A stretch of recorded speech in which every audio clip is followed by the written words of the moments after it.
All right, so the first CinemaCon thing I want to bring up stems from a very unexpected new interest of mine, which I never in a million years thought that I, of all people, would get into, which, like, earlier this year, getting a PS5, I started getting into a bunch of racing games, and then it Oh, turned into, like, idly checking, like, real-life racing, and then, like, kind of nerdily just researching statistics and stuff about racing, and it eventually turned into me actually going so far as to watching a Formula One race. I think I know what movie you're going to bring up. Yes. So, and one thing that the company that is Formula One is really pushing this year is this F1 movie starring Brad Pitt. And at CinemaCon, I guess they played the first 10 minutes of this F1 movie. But yeah, they showed some clips that we, the public, cannot see, but this is I mean, they're really trying to drum this up as being one of the bigger movies of the year. We'll see if that even becomes remotely true, but I mean, people do like to see cars go fast, and there some people involved also in Top Gun Maverick are involved in this. The thing I find interesting about this movie, as someone who's only just kind of,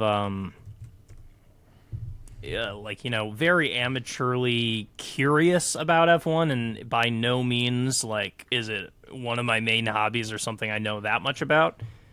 But it is cool to see cars go fast. I do like the sort of, like, science fair aspect of... Because I hate real cars. We've talked about this before.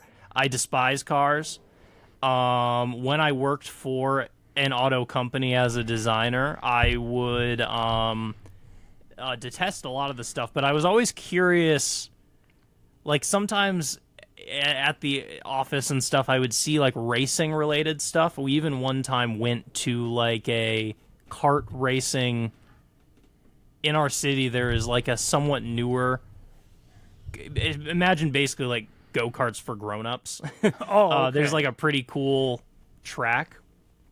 It's called Grand Rapids Grand Prix. It doesn't need to be gate kept. But I was actually gonna. The thing is, I ended up leaving before I finished. But I was going to design.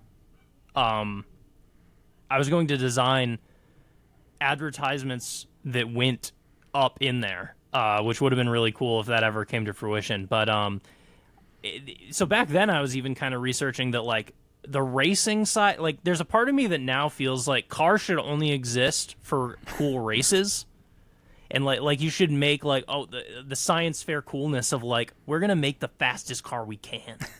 And that's kind of what Formula One is, and I think that's cool. It's like a car that literally, like, legally cannot go out on the road because it's scientifically designed to be fast and not to be safe or, like, meant for roads, which seems like, you know, the cool factor, not the factor of, like, polluting all of our human nature space with roads and cars, which is very lame. But very, very fast cars that go over 200 miles per hour, that's really cool.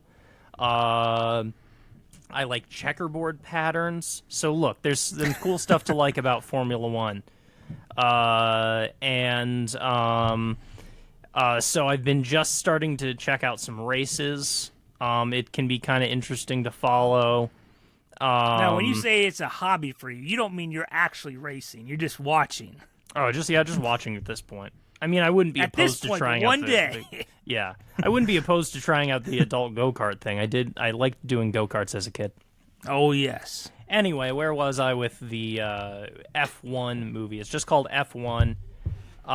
This movie's chock full of, like, immersive race footage, they're saying, because they have made big efforts to, unlike any other past Formula One movie, like, try to make it feel really immersive and realistic, and that is done by actually driving that fast. Like, instead of, like, faking it for, like, cinema, which is perfectly understandable to do, they're actually, like, filming these scenes. Brad Pitt's actually driving, 180 miles per hour, and they've really kind of tried to find a way to capture that on video and to, to get a feel. I always appreciate that's sort of like a race movie's version of a practical effect, and I think that's really cool that they're essentially doing practical effects. I also like that this is. It's interesting that this is like using actual Formula One, like actual drivers in Formula One will be in it. The actual teams, i.e., like Ferrari, McLaren, Mercedes, whatnot, are in it. But this movie is fictional and has a fictional F1 team and a fictional F1 driver played by Brad Pitt that's sort of like plopping these fictional elements into the real world, like what if these existed, and creating a story about because obviously, like, look, Brad Pitt is getting older, so it's kind of a story of someone who's been out of like Grand Prix racing for a long time, getting back into it,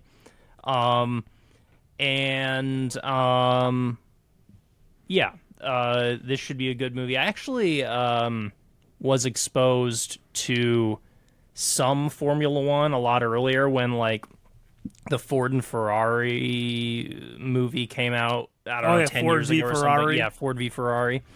And I somehow ended up seeing that back then and being like, I don't care about cars or racing at all, but that was kind of a good movie.